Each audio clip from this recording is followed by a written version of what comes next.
Hello दोस्तों, flat wisely में आप सभी का स्वागत है। आज हम ये मैथ्स सब्जेक्ट के लिए, मैथ्स पेडागोजी के लिए लास्ट वीडियो है थियोरेटिकल के लिए। लेट्स कंटिन्यू और वीडियो फॉर सीटेड प्रिपरेशन। हमारा क्वेश्चन है question number 11। Error plays an important role in mathematics, this statement is. एक स्टेटमेंट दी गई है कि एरर जो है वो एक बहुत इंपॉर्टेंट रोल प्ले करता है मैथमेटिक्स के अंदर। ये स्टेटमेंट क्या है? हमारे पास ऑप्शंस गिवन है। False as error indicates carelessness, B true as they give ideas about how children construct mathematics concepts, true as they give feedback to students about their marks, false as there is no scope of errors in mathematics. आपके according यहाँ पे क्या answer होना चाहिए?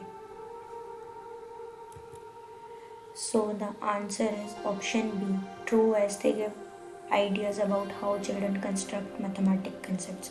ये statement हुआ है कि एरर बहुत एक इम्पॉर्टेंट रोल प्ले करता है, बिकॉज इससे हमें आइडिया हो जाता है, यहाँ तक कि बच्चों को, टीचर को भी आइडिया हो रहा होता है और बच्चों को खुद को आइडिया होता है कि वो कैसे कंस्ट्रक्ट कर रहे हैं मैथमेटिक्स कंसेप्ट्स को। मतलब वो धीरे धीरे कैसे सीख रहे हैं मैथमेटिक्स का जो एक पर्टिकुलर कंसेप्ट चल रहा है। बिकॉज जो एरर होते हैं हमें आइडिया दे देते हैं कि बच्चा कैसे मैथमेटिक्स कंसेप्ट को सीख रहा है।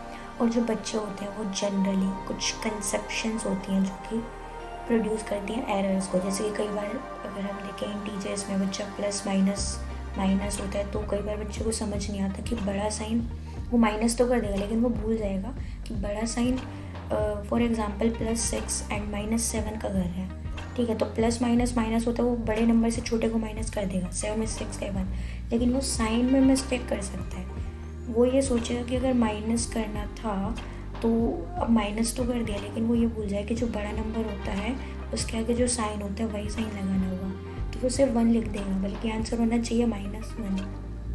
तो ये कुछ कंसेप्शंस होती है, मिसकंसेप्शन होती है, जो कि बच्चों को एरर्स करने पे मजबूर कर देती है। बच्चों से हो जाते हैं एरर्स प्रोड्यूस इन मिसकंसेप्शंस की वजह से।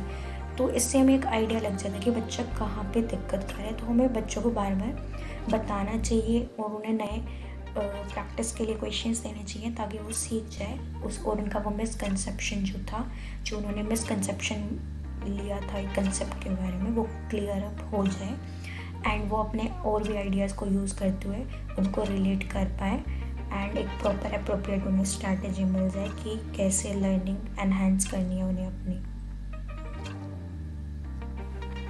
Our next question is question number 12, जो कि है which one of the following is best suited for comparison of sizes of two or more two-dimensional objects। Comparison कर रहे हैं हम दो चीज़ों का या दो से ज़्यादा चीज़ों का, ठीक है, जो कि 2 डायमेंशनल ऑब्जेक्ट्स है और जनरली उनका हम एरिया को कंपेयर कर रहे हैं।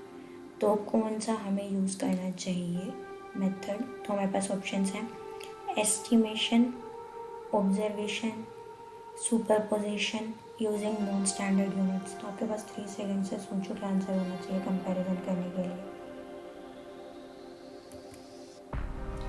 The answer is option B, observation. हमें चीज़ों को ऑब्जर्व करना चाहिए, बिकॉज 2 डायमेंशनल ऑब्जेक्ट है तो हम उनको एक साथ तो नहीं रख पाएंगे। 3D होता तो हम उनको रख सकते थे, मतलब उनको उठा सकते हैं। 2D है, इट मीन्स वो सिर्फ बना हुआ है, एक पेपर पे कहीं ना बना हुआ है, तो हम कंपेयर कर सकते हैं बस ऑब्जर्व करके कि कौन सा बड़ा लग रहा है कौन सा छोटा लग रहा है। उनको हम शेप और साइज़ देख सकते हैं, या फिर जो उनका डाटा दिया गया है, या फिर हम स्केल से मेजर अप कर सकते हैं। फॉर एग्जांपल एक स्क्वायर है, एक रेक्टेंगल बनाया हुआ है पेपर पे, 2 डायमेंशनल बनाया हुआ है ये, तो हम मेजर अप कर सकते हैं उनका शेप और साइज़ देख के, या फिर मेजर अप करके स्केल से कि कैसे आंसर आ रहा है। तो हमने ऑब्जर्व किया, ठीक है, उसके बाद हमें पता चला। our next question is question number 13, जो कि है mathematics puzzles eight primary level helps in. जो मैथमेटिक्स की पजल्स होती है 1st to 5th क्लास में, वो कैसे हेल्प करती है? The options are providing fun to students, testing problem solving skills, promoting problem solving skills, identifying brilliant students of the class. क्या आंसर होना चाहिए? The answer is option C, promoting problem solving skills। Mathematics puzzles promote करती है problem solving skills को एक बच्चे के अंदर, बिकॉज ये हेल्प करती है बच्चों की लॉजिकल थिंकिंग को बढ़ाने में, ऑब्जर्वेशन स्किल्स को बढ़ाने में, उनके मैथमेटिकल नॉलेज टेस्ट हो जाती है, उनके कैसे कंसेप्ट हैं उनको क्लियर है या नहीं, और एक एनकरेज करता है बच्चे को पजल्स कि हाँ बच्चों की अंडरस्टैंडिंग हो जाए कंसेप्ट को लेके।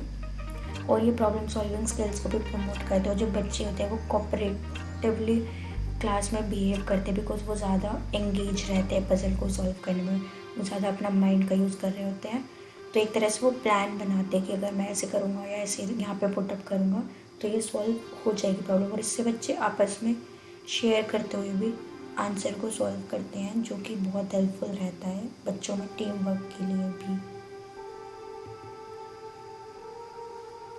सो हमारा ये है last question which is mathematical communication refers to. Mathematical communication का मतलब क्या होता है? So the options are ability to solve problems, skills to participate in mathematics quiz, ability to speak in mathematics classroom, ability to consolidate and organize mathematical thinking। तो mathematical communication क्या होगा? So the answer is option D, ability to consolidate and organize mathematical thinking। mathematical communication एक ability होती है जिसमें कि हम organise कर रहे होते हैं हमारी मैथमेटिकल थिंकिंग को, कंसोलिडेट कर रहे होते हैं। ठीक है, इस पे भी रेफ़र करती है कि जितने भी रिसोर्सेज हैं हमने अभी तक हमारे जितनी भी नॉलेज मतलब ली हुई है तो हम उन सबको कलेक्ट करते हैं और फिर उनको लिख के देखते हैं, फिर उसके बारे में बातचीत करते हैं। तो ये उस पर डिपेंड करता है मैथमेटिकल कम्युनिकेशन। तो प्रॉपर आंसर है it also refers to developing a collection of resources for engaging students in writing and speaking about mathematics, whether for the purpose of learning mathematics or of learning to communicate as mathematicians। तो for example हमने बहुत सारे resources collect कर लिए, जैसे कि हमने model बनाया हुआ है, ठीक है, तो हमने उसमें कार्डबोर्ड से शेप्स बनाई हुई हैं, क्यूबॉइड हो गया, 3D शेप्स बनाई है, क्यूबॉइड हो गया, क्यूब हो गया। तो हम क्यूबॉइड और क्यूब के बारे में लिखेंगे कि ये जनरल क्यूबॉइड रेफ़र करेगा एक काइंड रेक्टेंगल से, क्यूब रेफ़र करेगा एक काइंड स्क्वायर से। तो हम उनकी प्रॉपर्टीज़ को लिखेंगे और एक तरह से एज अ मैथमेटिशियन हम चीज़ों को याद करना सीख रहे हैं और समझाना सीख रहे हैं या बातचीत करना सीख रहे हैं सब उन ऑब्जेक्ट्स के बारे में, उन टॉपिक्स के बारे में जो कि मैथ्स के हैं। और इससे हमारी जो मैथमेटिकल लैंग्वेज है हम एक्सप्रेस करना सीख जाएंगे और मतलब ज़्यादा अच्छे से आ जाएगी हमें मैथमेटिकल लैंग्वेज, और हम एक्सप्रेस करना सीख जाएंगे हमारे मैथमेटिकल आइडियाज़ को। और जो भी आर्ग्यूमेंट्स, जो भी हमारे माइंड में कुछ क्वेश्चंस हैं उनको हम लॉजिकली, प्रिसाइजली और कंसाइजली अच्छे से एक्सप्रेस कर पाएंगे अपने व्यूज़ को उस मैथमेटिकल कंसेप्ट को लेके। तो यहाँ पे हमारा मैथ्स पेडागोजी कंप्लीट होता है सीटेट के लिए। होप सो आप लोग 30 में से आउट ऑफ 15 या एटलीस्ट 13 तो लेने के लिए रेडी हो गए होंगे। Thank you for watching it, bye.